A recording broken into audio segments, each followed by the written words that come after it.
When we got into overlanding, I never thought that every minute spent on setting up and loading gears will become a big deal and make a huge difference on every trip.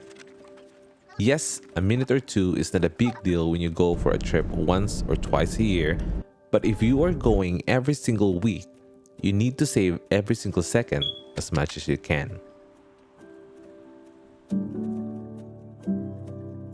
We started overlanding when Gabriel was 2 years old. At that time, he already stopped breastfeeding.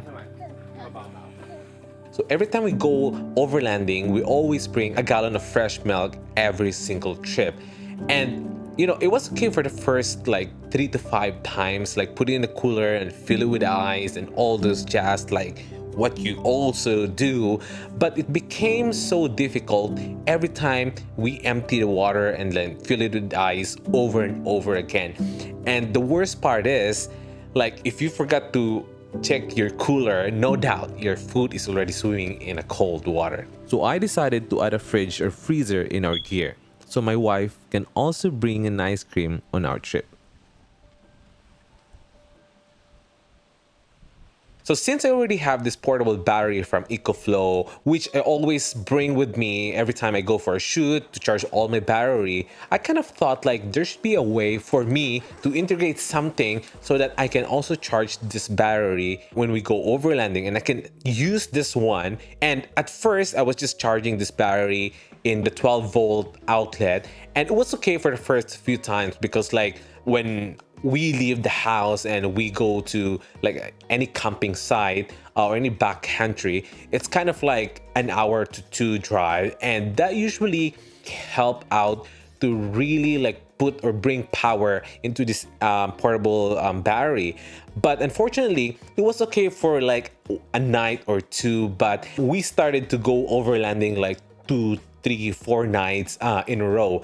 This portable battery has like 768 watt-hour capacity, and I thought at that time like this is enough, and I thought it was okay. But then the battery didn't really last for more than 2 nights, and then after that my fridge will just shut down, and that was the turning point that I got this idea to add a solar panel on my rig. So until I found a way which kind of like solves all the problem. And luckily, I would like to thank the sponsor of this video, which is Lensan Solar, who provided the gear that I'm going to be introducing to you. I'm going to be sharing with you my experience with this stuff. So I found out that there is this like hood solar panel that you can put on the hood, which is, it's kind of like a free real estate on your car, which most people don't really put anything on the hood. So that's the only logical way for me to put a solar panel and like really get a power from that solar panel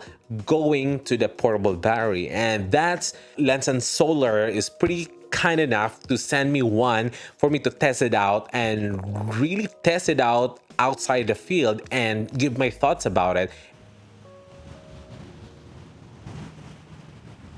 I'm gonna walk you through how I install it and how you can also do it yourself. So I basically put that solar panel on the hood, and then once I park, I just like connect all these wires connected to my portable battery, which is my fridge is already connected to that battery. So sometimes if like it's not really sunny day and I know I'm driving like for an hour or two, I just kind of like plug the portable battery to the 12-volt socket, and then that should give enough power to just like offset what my fridge is consuming. And usually this fridge that I have is consuming like around 50 watt-hour.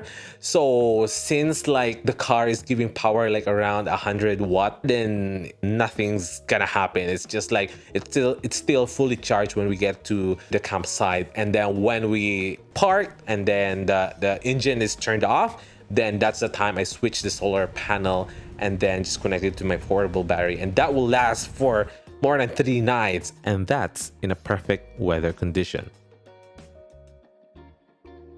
But in a worst case scenario, I will still be getting enough power to charge my battery since I live in a very unpredictable weather. As long as what I am getting from the solar panel is more than 50 watt-hour, I'm already good.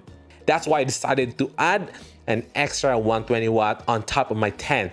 so that it can give me more power, and then I can make sure that, you know, the portable battery will not run out of power, and so my fridge will keep running even though we're gonna camp there for like 3 or 4 nights straight. So that really gives us the flexibility to really go out in, you know, to the wild or to the back country with all the stuff that we need, especially the milk, especially with all these frozen foods that we usually carry, so that like when we get there, when we camp, it's easy for us to just defrost it and then cook it right away. We don't need to really prep. You check out Lens and Solar. I'll just provide the link down below in the description. And this solar panel is not exclusively for Volkswagen Touareg. If you have a specific car, like, you know, if you have a Jeep or any overlanding 4x4 vehicle, you just need to type the car model, the year, and all the stuff so that you can get exactly the type of solar panel that you need that will fit in your overlanding 4x4 vehicle. And that's it for me for this episode.